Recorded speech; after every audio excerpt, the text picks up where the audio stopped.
حضرت حسین اب اللہ کی طرف سے ان کے دل میں ایک ارادہ پختہ ہو چکا تھا اور انہوں نے حضرت مسلم بن عقیل کو بھیجا تھا کہ جاؤ میری طرف سے کوفے والوں سے بیعت لے اور پھر مجھے اطلاع دو۔ وہ گئے، وہاں 12,000 افراد نے بیعت کر لی۔ اب ان کا خط آ گیا کہ یہاں تو فضا بالکل ہموار ہے، اتنے لوگوں نے بیعت کی ہے، باقی بھی جیسے ہی آپ سامنے آ جائیں گے سب بیعت کر لیں گے، لہذا یہاں پر وہ ریزسٹنس کے لیے گویا کہ ہمارے پاس طاقت اس کوفے کے اندر بہت مضبوط طاقت ہوگی کہ ہم یزید کی حکومت کے خلاف ریزسٹ کر سکیں۔ اس کے بعد ہوا کیا؟ یزید نے عبید اللہ ابن زیاد کو گورنر بنا کر بھیج دیا۔ یہ شخص تھا بہت ڈنڈا چلانے والا، اس نے سختیاں شروع کی تو بہت سے لوگ اس بیعت سے تائب ہو گئے، لیکن مسلم بن عقیل وہ میدان میں آئے اور ان کے ساتھ ہزاروں آدمی آ گئے جنہوں نے بیعت کی تھی، ابھی تک بیعت پر قائم تھے، اور انہوں نے گورنر کے گھر کا گھیراؤ کر لیا۔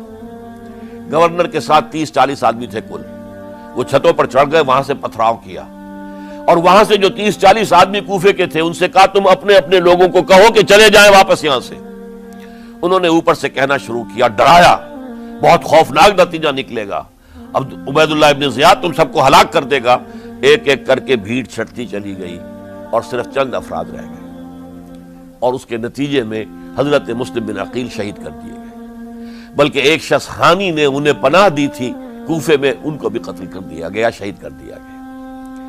اس پر یہ ہے کہ انہوں نے ایک شخص کے ذریعے سے پیغام دیا قتل کیے جانے سے پہلے کہ دیکھو میرا تو وقت آ گیا ہے، میں تو اب قتل ہو جاؤں گا، شہید کر دیا جاؤں گا، تو میرا پیغام حسین تک پہنچا دو رضی اللہ تعالی عنہ کہ یہاں یہ بغاوت ہو گئی۔ لوگوں نے، کوفیوں نے، الکوفی لا یوفی، کوفی جو ہے وہ پورا نہیں کرتا اپنے عہد کو اور وفا کو، اس کا ایک ثبوت ہمیں مل گیا ہے کہ سب کے سب منحرف ہو گئے بیعت سے، آپ جہاں تک آ گئے وہاں سے واپس چلے جائیے۔ جب حضرت حسین کے پاس یہ پیغام پہنچا اور انہوں نے ارادہ کیا کہ ٹھیک ہے یہ تو حالات بدل گئے، لہذا واپس چلنا چاہیے، شاید عبداللہ ابن زبیر کی رائے ہی صحیح ہے، ہمیں مکے ہی میں بیٹھ کر کام کرنا چاہیے، لیکن اب جو ہے عرب کا ایک خاص مزاج ہے۔ حضرت مسلم بن عقیل کے بیٹے آڑے آ گئے، اب ہم اپنے باپ کے خون کا قصاص لیے بغیر نہیں جائیں گے، اور حضرت حسین رضی اللہ تعالیٰ عنہ بامروت انسان، شریف النفس انسان، کیسے ممکن تھا غیرت مند غیور انسان وہ کیسے ان کی بات کو رد کر دیتا؟ لہذا اچھا چلو چلتے ہیں کوفے کی طرف۔ آگے بڑھتے چلے گئے، کربلا میں پہنچ گئے، جو کچھ وہاں ہوا ہے پھر آپ کو معلوم ہے۔ اس میں یہ بات ہے، پہلے 1,000 کا لشکر بھیجا تھا عبید اللہ ابن زیاد نے، اس پر حضرت حسین رضی اللہ تعالیٰ عنہ نے جو باتیں کہیں وہ کچھ اثر انداز ہو گئی۔ ان کا افسر جو تھا حر بن یزید تمیمی، وہ بعد میں حضرت حسین کا حامی ہو گیا اور حضرت حسین کے ساتھ ہی اس کو بھی شہادت نصیب ہوئی۔ پھر دوسرے کو بھیجا عمرو بن سعد۔ عمرو بن سعد بھی ایک بڑی عظیم شخصیت کا بیٹا تھا، حضرت سعد ابن ابی وقاص جو فاتح ایران تھے، اور جن کو غزوہ احد کے موقع پر حضور نے فرمایا تھا کہ اے سعد تیر چلاؤ، میرے ماں باپ تم پر قربان ہوں، جبکہ احد میں گھیراؤ کر لیا تھا حضور کا اور کفار قتل کرنے کے لیے ہجوم کر رہے تھے، اور کچھ حضرات تیر چلا چلا کے انہیں پھینک رہے تھے، دور جو ہے ہٹا رہے تھے، ان میں سے حضرت سعد ابن ابی وقاص بھی تھے۔ پھر وہ فاتح ایران تھے، اسی لیے گورنر بن گئے تھے ایران کے۔ سعد جو ہے ان کا بیٹے، یہ عمرو جو ہے یہ اب ایک بڑے صوبے کا گورنر بھی تھا، اس وقت 4,000 آدمی دے کر بھیجا، وہ بھی نرمی کرتا رہا، اس نے کوئی تشدد نہیں کیا، اس کے اندر بہرحال اپنے عظیم باپ کے خون کا کچھ اثر تھا، لیکن یہ کہ پھر ابن زیاد کو اطلاع مل گئی کہ عمرو ابن سعد جو ہے وہ تو لے تو لال کر رہا ہے، حملہ نہیں کر رہا، قتل نہیں کر رہا، بلکہ یہ کہ وہ تو اس راستہ بھی دینے کے لیے تیار ہے کہ نہ مدینے کی طرف جائیے اور نہ آپ مکے کی طرف جائیے، نہ کوفے کی طرف جائیے، بلکہ آپ چاہے تو دمشق چلے جائیں، یزید سے اپنا معاملہ کر لیں۔ اس پر ابن زیاد نے پھر وہاں سے خط لکھا ہے، میں نے تمہیں اس کام کے لیے بھیجا تھا، میں نے تمہیں حکم دیا تھا حسین سے میری بیعت لو، یعنی میری بیعت کے ذریعے یزید کی بیعت لو، اور اسے پکڑ کر لا کر میرے سامنے پیش کرو۔ لہذا پھر اس نے ایک بہت خونخوار شخص کو زیادہ فوج دے کر بھیجا ہے، اور وہ جو ہے اس نے آ کر جو ہے شمر نے پھر اس نے فیصلہ کن معاملہ کیا۔ حضرت حسین رضی اللہ تعالیٰ عنہ نے ان دنوں میں جو وہاں گزرے ہیں، جتنے بھی کوفی آئے ہوئے تھے نا، اکثر و بیشتر تو کوفے کے لوگ تھے، ان سے کہا کہ میں خود نہیں آیا، تم نے مجھے بلایا تھا، اے فلاں ابن فلاں، کیا تم نے مجھے خط نہیں لکھا تھا کہ آؤ؟ اے فلاں ابن فلاں، کیا تم نے مجھے پیغام نہیں بھیجا تھا کہ یہاں تشریف لائیے؟ اور دیکھو میرے پاس تمہارے خطوط موجود ہیں۔ وہ ایک تھیلا جس میں کہ خطوط تھے وہ ملا کے میدان میں رکھ دیا۔ یہ حضرت حسین رضی اللہ تعالیٰ عنہ کی شرافت اور اپنی صاف دلی، کوئی اس کے اندر عیاری نہیں تھی ان کے اندر، معاذ اللہ ثم معاذ اللہ، لیکن یہ کہ اس کا نتیجہ اچھا نہیں نکلا۔ نتیجہ کیا نکلا؟ اب انہیں پتا چل گیا کوفیوں کو، اگر اب حسین زندہ دمشق پہنچ گئے یزید کے پاس تو یہ ہم سب کا بھاڑا پھوڑ دیں گے، ہماری شامت آ جائے گی، لہذا اب تو کسی صورت انہیں زندہ نہیں رہنے دینا۔ یہ ایک بڑا اہم واقعہ، نوٹ کر لیجئے اس کو، اس لیے کہ حضرت حسین نے ایک ایک کا نام لے کر، اے فلاں ابن فلاں، اے فلاں ابن فلاں، اے فلاں ابن فلاں، کیا تم نے خط نہیں لکھا تھا؟ کیا تمہارا پیغام نہیں تھا؟ اب انہوں نے دیکھا کہ یہ بھانڈا اگر یزید کے ہاں جا کر پھوڑ دیا گیا تو پھر ہماری خیر نہیں ہوگی۔ یہی وجہ ہے حضرت حسین کو شہید کرنے کے بعد، یہ نوٹ کر لیجئے، 72 آدمی تھے کل، جس کو کہہ لے لشکر حضرت حسین کا رضی اللہ تعالیٰ عنہ، ان میں سے 20 خاندان بنی ہاشم کے چشم و چراغ تھے۔ وہ بڑی بہادری سے لڑے ہیں، بڑی بہادری سے لڑے، ایک ایک نے لڑ کر جان دی ہے، بہت سو کو مارا ہے۔ یقاتلون فی سبیل اللہ فیقتلون ویقتلون، قتل کر بھی رہے تھے، قتل ہو بھی رہے تھے، ایک ایک کر کے قتل ہو رہے تھے، شہید ہو رہے تھے۔ 20 جو ہے خاندان بنی ہاشم میں سے شہید ہوئے ہیں۔ حضرت حسین رضی اللہ تعالیٰ عنہ کا ایک بہت ہی انفنٹ چھوٹا بچہ وہ بھی شہید ہوا ہے۔ باقی سب مرد، تمام مرد، سوائے ایک حضرت حسین کے بیٹے حضرت علی بن حسین زین العابدین کہلائے بعد میں، وہ بیمار تھے، وہ جنگ میں حصہ نہیں لے سکتے تھے، وہ بچ گئے صرف۔ اچھا، حضرت حسین شہید ہو گئے، یہ ہے 10 محرم الحرام سن 61 ہجری۔ کیا مطلب ہے؟ حضور کے انتقال کے ٹھیک 50 برس بعد، سن 11 ہجری میں حضور کا انتقال، اور سن 61 ہجری میں حضور کے نواسے، اور جن کے بارے میں حضور نے فرمایا سیدہ شباب اہل الجنہ، حضرت حسین شہید کر دیے گئے۔ اور اس کے بعد اس لشکر نے خیموں کو آگ لگا دی۔ یہاں نکتہ سمجھ لیجئے، آگ کیوں لگائی؟ انہیں معلوم تھا ہمارے خلاف ڈاکومنٹری پروف موجود ہے وہاں پر، وہ ہمارے خطوط کے تھیلے وہاں موجود ہیں، اگر وہ باقی رہ گئے تو ہماری شامت آ جائے گی، ہمیں کون بچائے گا؟ ورنہ ظاہر بات ہے کہ اگر تو وہ دشمنی کے انداز میں بات ہوتی تو خواتین کی بھی بے حرمتی کی گئی ہوتی، لیکن نہیں، کسی نے، ظاہر بات ہے کہ خانوادہ نبوت کی کسی خاتون کی بے حرمتی نہیں کی، قطعاً نہیں کی، قطعاً نہیں کی، قطعاً نہیں کی، لیکن خیمے جلانا ان کی ضرورت تھی تاکہ وہ ریکارڈ جو ہے ان کا وہ تلف ہو جائے، سارے خطوط جو ہیں وہ جل جائیں تاکہ ان کے خلاف ثبوت باقی نہ رہے۔ یہ عظیم سانحہ کربلا ہے۔ اب چونکہ یہ ہماری تاریخ کے ان واقعات میں سے ہے جس پر بہت کچھ اختلافات ہیں، مختلف گروہوں کی تعبیرات بہت مختلف ہیں۔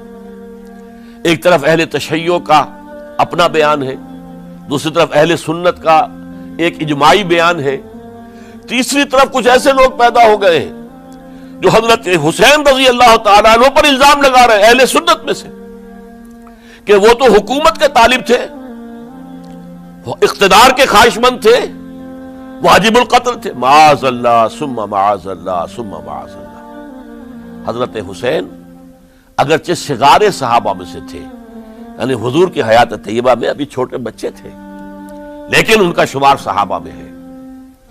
اور پھر یہ وہ شخص ہے جو حضور کی گود میں کھیلا ہے، یہ وہ ہے جو حضور کے شانوں کے اوپر جس نے سواری کی ہے۔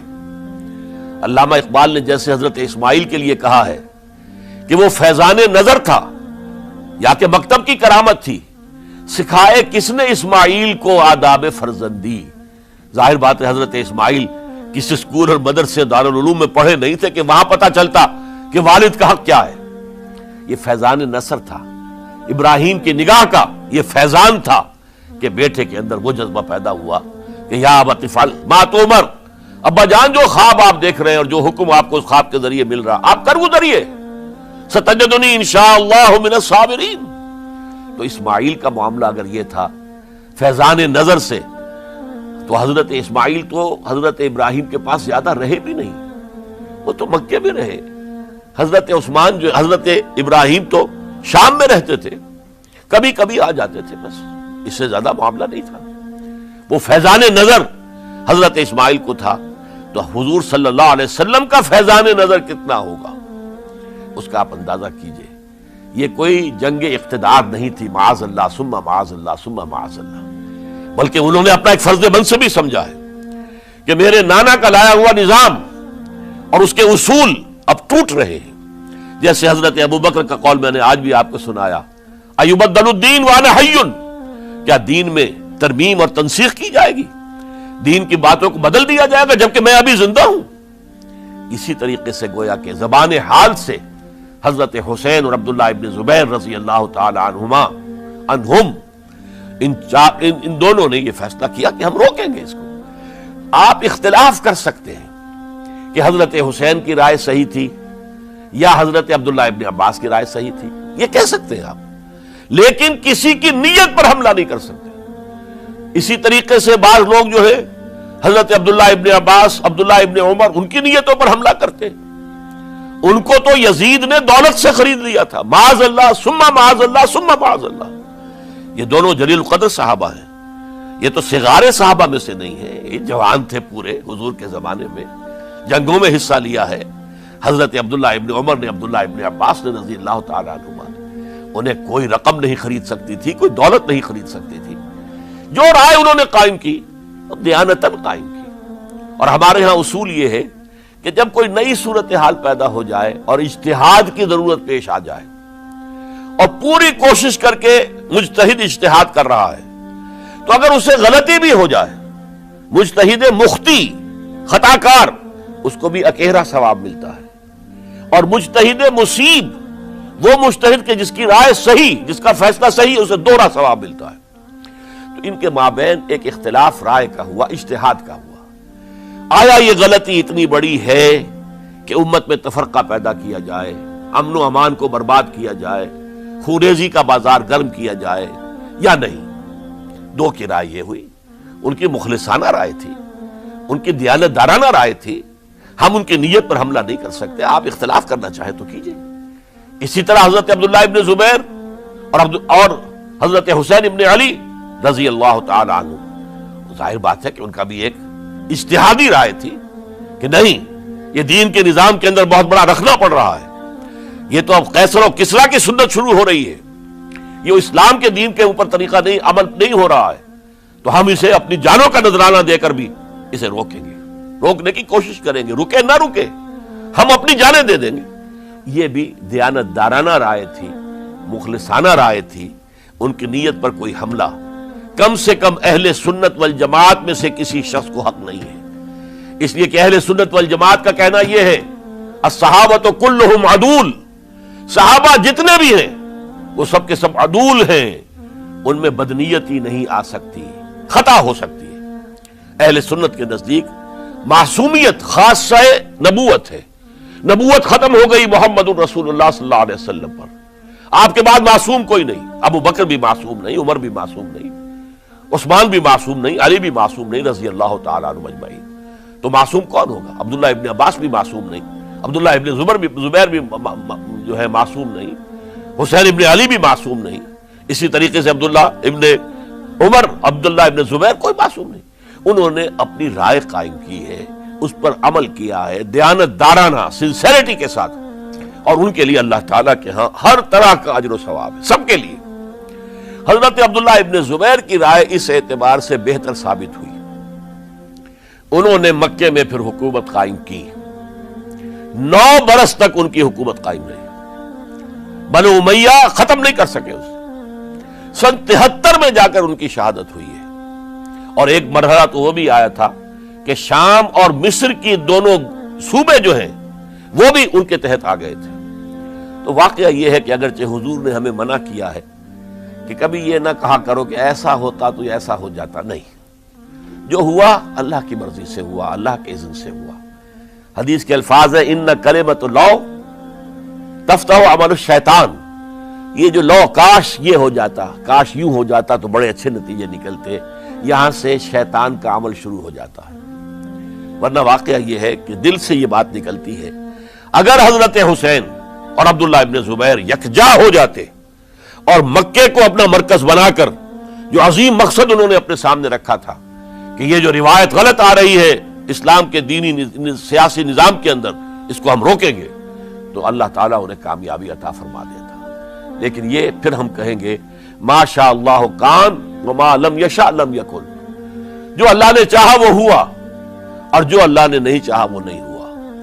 حضرت حسین کو وہ عظیم شہادت اللہ نے دینی تھی، وہ اونچا مقام عطا کرنا تھا، اور پھر ان کی عظیمت، ان کا صبر، ان کا ثبات، ان کا استقلال، معلوم ہوا کہ اللہ تعالیٰ نے انسانوں کے اندر کتنی کچھ طاقت رکھی ہوئی ہے اور کتنی کچھ صلاحیتیں اللہ نے ودیعت کی ہیں۔ وہ جس طرح ڈٹے رہے، کھڑے رہے، واقعہ یہ ہے کہ وہ بھی نوع انسانی کے لیے ہمیشہ کے لیے ایک سبق ہے، اور وہ سبق یہ ہے کہ آپ حق، جو بھی آپ حق سمجھیں اس حق کے اوپر ڈٹ کر کھڑے ہو جائیں، اور اس میں پرواہ نہ کیجئے کہ آپ کی نفری کم ہے یا آپ کے ساتھ تعداد زیادہ، کوئی خیال نہ کیجئے، اس کے فکر نہ کیجئے کہ حالات ادھر ہیں یا ادھر ہیں، حالات سازگار آپ کے دشمن کے ساتھ ہیں یا آپ کے ساتھ ہیں، کوئی فکر نہ کیجئے۔ حق حق ہے، اس کا ساتھ دینا لازم ہے، اس کے لیے جان دے دینا یہ سب سے بڑی کامیابی ہے۔ وَلَا تَقُولُوا لِمَن يُقْتَلُ فِي سَبِيلِ اللَّهِ أَمْوَاتٌ، ہرگز نہ کہنا ان کو جو اللہ کی راہ میں قتل ہو جائیں کہ وہ مردہ ہیں، بل احیاء، وہ تو زندہ ہیں، ولیکن لا تشعرون، تمہیں شعور نہیں ہے۔ وَلَنَبْلُوَنَّكُمْ، اب یہ تمام مسلمانوں سے خطاب ہو رہا ہے، ہم تمہیں لازماً آزمائیں گے، بِشَيْءٍ مِّنَ الْخَوْفِ، خوف سے، وَالْجُوعِ، اور بھوک اور فقر و فاقے سے۔ حضرت حسین اور ان کے ساتھیوں کو پیاس کے ذریعے سے آزمایا گیا، حالانکہ دریا دور نہیں ہے لیکن پانی بند کر دیا گیا، کیسی کیسی شدت اور کیسے کیسے سخت حالات کا سامنا کیا، لیکن جھکے نہیں، گردن نہیں جھکی، ڈٹے رہے اپنے موقف کے اوپر۔ وَلَنَبْلُوَنَّكُمْ بِشَيْءٍ مِّنَ الْخَوْفِ وَالْجُوعِ وَنَقْصٍ مِّنَ الْأَمْوَالِ وَالْأَنفُسِ وَالثَّمَرَاتِ، اور ہم تمہیں جانی اور مالی نقصانات کے ذریعے سے آزمائیں گے۔ وَبَشِّرِ الصَّابِرِينَ، اور اے نبی بشارت دے دیجئے صبر کرنے والوں کو۔ الَّذِينَ إِذَا أَصَابَتْهُمْ مُصِيبَةٌ، وہ کہ جن کو اگر کوئی مصیبت آئے، ان پر نازل ہو جائے، قالوا، تو وہ کہیں گے انا للہ و انا الیہ راجعون، ہم اللہ ہی کے ہیں، اللہ ہی کی طرف ہمیں لوٹ جانا ہے۔ اولئک علیہم صلوات من ربہم ورحمہ، یہ ہیں وہ جن پر ان کے رب کی طرف سے صلوات ہے، درود ہے اور رحمت ہے، واولئک هم المہتدون، اور یہی ہدایت یافتہ ہے۔ اللہم ربنا اجعلنا منہم، اللہم ربنا اجعلنا منہم، میرے اور آپ کے لیے سبق یہ ہے، صرف حضرت حسین کا کوئی دن بنا لینا یہ نہیں، ٹھیک ہے یاد تازہ کیجئے، بہت اچھی بات ہے، لیکن اس کا نتیجہ یہ نکلنا چاہیے کہ اگر حضرت حسین نے اپنی ہی نہیں، اپنے خاندان کی، اپنے اعزاء و اقربا کی، اپنے ساتھیوں کی جانوں کی قربانی پیش کر دی حق کے لیے، تو ہمیں بھی فیصلہ اور سبق یہ لینا چاہیے کہ ہمیں حق کا ساتھ دینا ہے، ہر چیز بعد چاہے اس کے نتائج کچھ بھی نکلے۔ اقول قولی ھذا واستغفر اللہ لی ولکم ولسائر المسلمین والمسلمات۔